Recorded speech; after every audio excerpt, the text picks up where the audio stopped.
Tentang hal itu, banyak yang harus kami katakan, tetapi yang sukar untuk dijelaskan, karena kamu telah lamban dalam hal mendengarkan. Ya, terus? Sebab sekalipun kamu ditinjau dari sudut waktu, sudah seharusnya menjadi pengajar. Kamu masih perlu lagi diajarkan asas-asas pokok dari pernyataan Allah. Dan kamu masih memerlukan susu, bukan makanan keras. Spirit selagis ada di gereja, ada di dunia. Tapi apa yang dikatakan firman Tuhan ini ada untuk siapa? Orang-orang yang sudah ada di gereja. Orang-orang yang sudah melayani. Orang-orang yang kenal firman Tuhan. Orang-orang yang tahu kebenaran Tuhan. Tapi tidak bertumbuh. Mereka disebut apa? Selagis. Katakan sama-sama dengan saya. 1, 2, 3. Selagis. Orang selagis itu orang yang lamban. Lamban ini bukan bicaranya jalan pelan-pelan. Bukan. Ini lamban bukan bicara physically lamban. Lamban secara apa? Spiritual. Di mana masalahnya? Banyak sekali Bapak Ibu. Yuk kita belajar sama-sama. Spirit selagis ini masuk di daerah mana? Kenapa kita harus mengalami spirit selagis? Apa akibatnya kalau kita mengalami spirit selagis ini tadi? Lihat, sangat tragis tuh Bapak Ibu. Orang yang selagis ini tadi, ya, kayak orang apa? Orang beragama. Orang beragama beda sama orang bertuhan.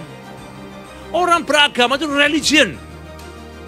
Dia datang gereja, dia ibadah, tapi hanya agama. Dia kejar rutinitas, dia kejar liturgi, dia kejar status agamanya. Tapi belum tentu Tuhan ada dalam hidupnya. Tapi orang yang bertuhan itu bukan religion, itu relationship. Orang yang bertuhan itu ada di gereja, tapi dia nggak pasif, dia aktif, dia melayani. Dia nggak diam, dia cari itu firman Tuhan, dia belajar itu firman Tuhan. Itu relationship, ada hubungannya, ada value-nya. Yang dikejar bukan dirinya, tapi Tuhannya. Nah, orang yang selagis cenderung stuck di dalam apa? Religion. Orang yang selagis cenderung hanya sampai beragama. Tapi orang yang lepas dari spirit selagis, dia akan menerima suatu hubungan yang intim dengan Tuhannya. Namanya relationship.